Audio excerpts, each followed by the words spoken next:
Bismillahirrahmanirrahim. Assalamualaikum warahmatullahi wabarakatuh. Marhaban mujaddadan ya abnai wa banatik Ta'lim Lughah Arabiyyah bi Jami'ah Juanda Bogor wa Jami'ah Al-Islamiyah Muhammadiyah Bima. طيب اليوم انتهينا من الاختبارات النصف الأول.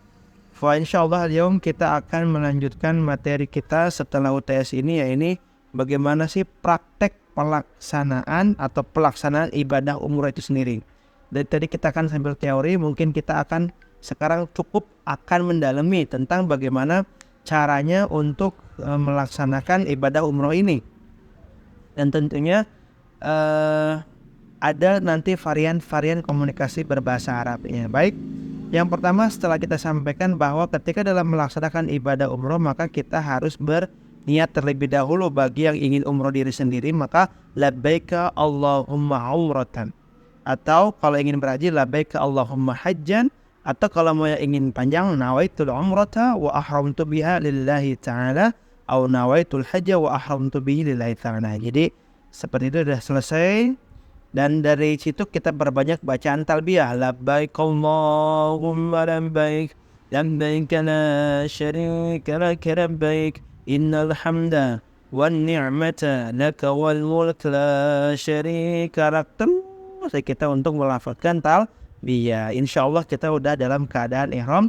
Biasanya masuk menuju hotel, kemudian persiapan dari hotel masuk ke Ka'bah. Maksud ke Masjidil Haram untuk melaksanakan tawaf. Nah, yang pertama kita akan melaksanakan tawaf. Apa sih itu tawaf? Tawaf adalah mengelilingi Ka'bah sebanyak 7 putaran, dan Ka'bah selalu berada di sebelah kiri, mulai dari diakhiri pada sejajar dengan Hajar Aswad. Seperti yang saya sampaikan, nanti ketika kita Ka'bah ya muter sebelah kiri. Jadi yang sebelah kita seperti ini. Seperti yang di video selanjutnya, di video sebelumnya kita telah memperlihatkan. Jadi ketika Ka'bah, kalau di sebelah sana kanan ya, tapi kalau di sebelah saya ini kiri. Jadi kiri ini harus di posisi lengan kita tertutup untuk melihat Ka'bah. Jadi biar sopan gitu, malah yang terbukanya itu di sana. Nah, jadi posisi seperti ini, pakaian seperti ini yang ketika kita untuk mengelilingi Ka'bah.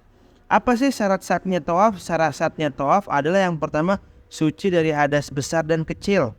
Kemudian suci dari badan, pakaian dan tempat dari najis, menutup aurat, dimulai dari garis tawaf sejajar. Kalau di Arabnya sana itu nanti ada garis Ka'bah di sebelah sini, kemudian sejajar dengan Hajar Aswad. Jadi untuk memulai pertama kali Bismillahi Allahu Akbar, Bismillahi Allahu Akbar, Bismillahi Allahu Akbar. Kemudian dimulai dari garis tawaf sejajar dengan Hajar Aswad.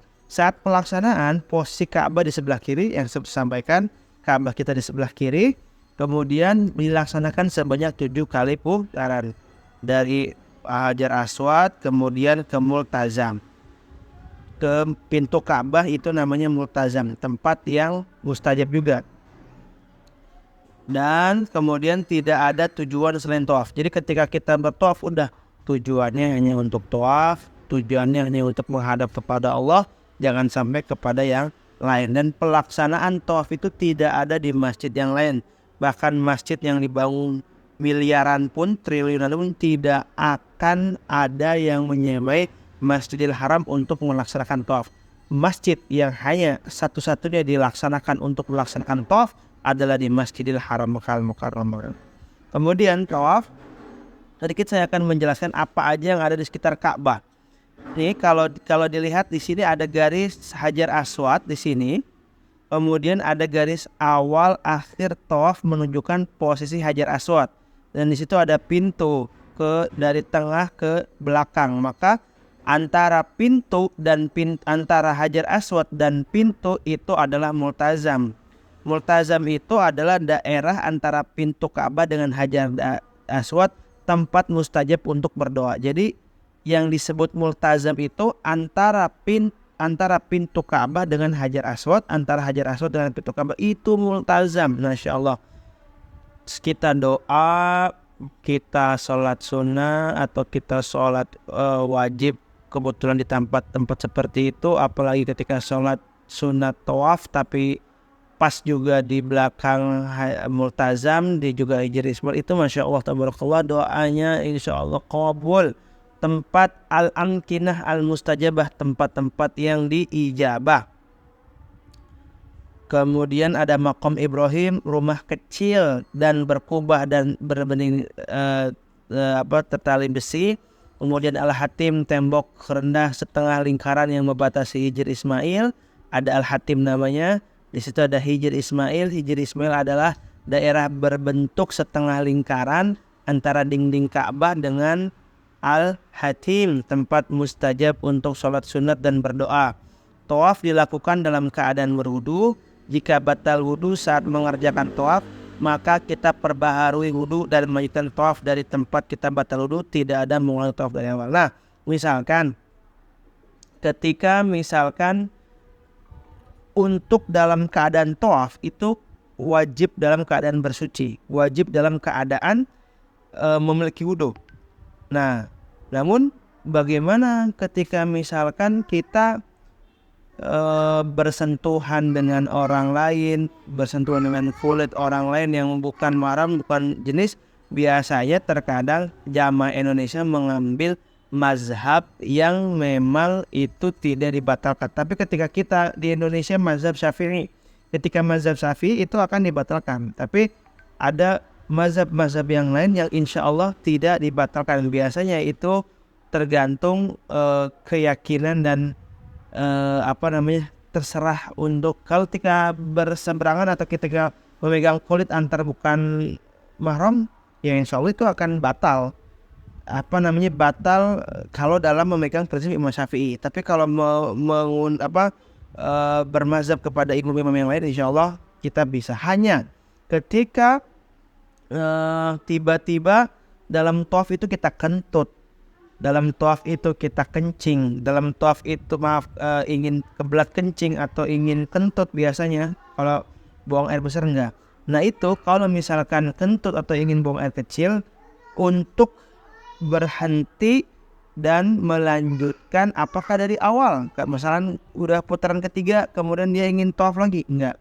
Jadi ketika untuk melaksanakan tawaf setelah kentut itu, kemudian Anda ambil wudu lagi, melanjutkan. Jadi tidak ada mengulang lagi. Jadi insya Allah tidak dipersulit agar tidak mengulang lagi. Karena kan lumayan, apalagi kalau tempat air wudunya atau buang air kecilnya, mungkin air wudu bisa pakai air jam-jam.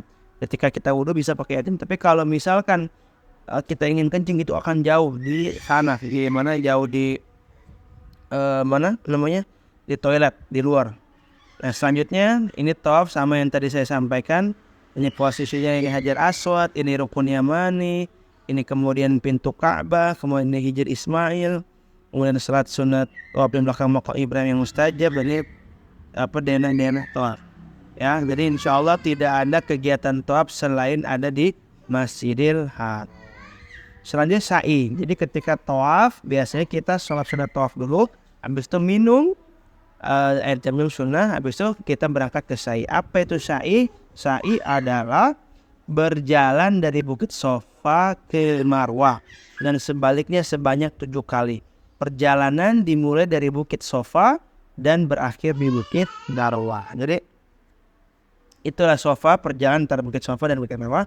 Adapun syarat-syaratnya sa'i, apa syarat sa'i? Sa'i didahulukan dengan tawaf, kemudian dilakukan dengan tertib dan teratur. Penyempurnaan 7 kali perjalanan di antara Bukit Sofa dan Marwah dilaksanakan di tempat sa'i. Jadi tidak ada juga sa'i di mana-mana kecuali ada di Masjidil Haram. Jadi stepnya itu gimana? Startnya ketika misalkan kita dari Mekah, dari tawaf, kita baca doa inna safa wal marwata min sya'airillah wa man hajjal baita wa man i'tamara fala junaha alaihi ay yatawafa bihima wa man tatawwa'a khairan fa inna allaha huwa syakirun alim. Habis itu kita naik putaran, kemudian ada di sini ada hijau-hijau, itu lampu pilar hijau. Ketika lampu pilar hijau, kita baca doanya apa? Rabbighfir warham wa'fu wa takarram wa tazawaz amma ta'lam innaka ta'lam ma la na'lam. Rabbighfir warham wa'fu wa takarram, terus aja sampai pilar hijau selesai.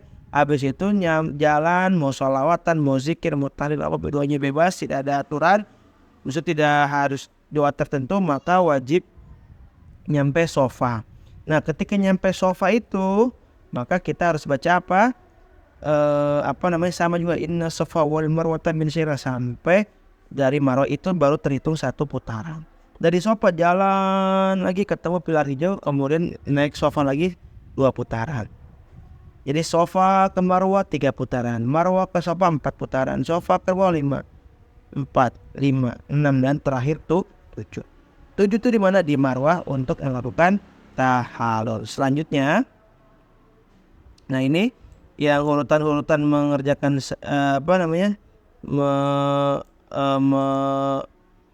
mengerjakan sa'i, ya ini isyarat ke Ka'bah, menuju ke Bukit Sofa, berdoa menjelang sampai di Bukit Sofa, kemudian berjalan menuju Bukit Marwah sambil berdoa dan berzikir, ramal, lari-lari kecil bagi pria di antara 2 lampu itu, wanita kalau laki-laki robipir jalan tipis kecil-kecil, tapi kalau yang perempuan itu jalan cepat.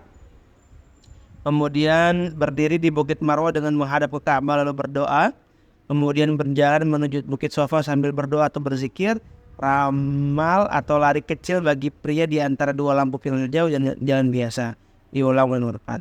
Sofa Marwah 4 kali, Marwah dan Sofa 3 kali. Konon ada yang mengatakan antara perjalanan Bukit Sofa ke Marwah, Marwah ke Sofa itu 1 kilo. Jadi kalau misalkan 7 putaran berarti sekitar 3,5 kilo. Lumayan ya, 3,5 kilo perjalanan.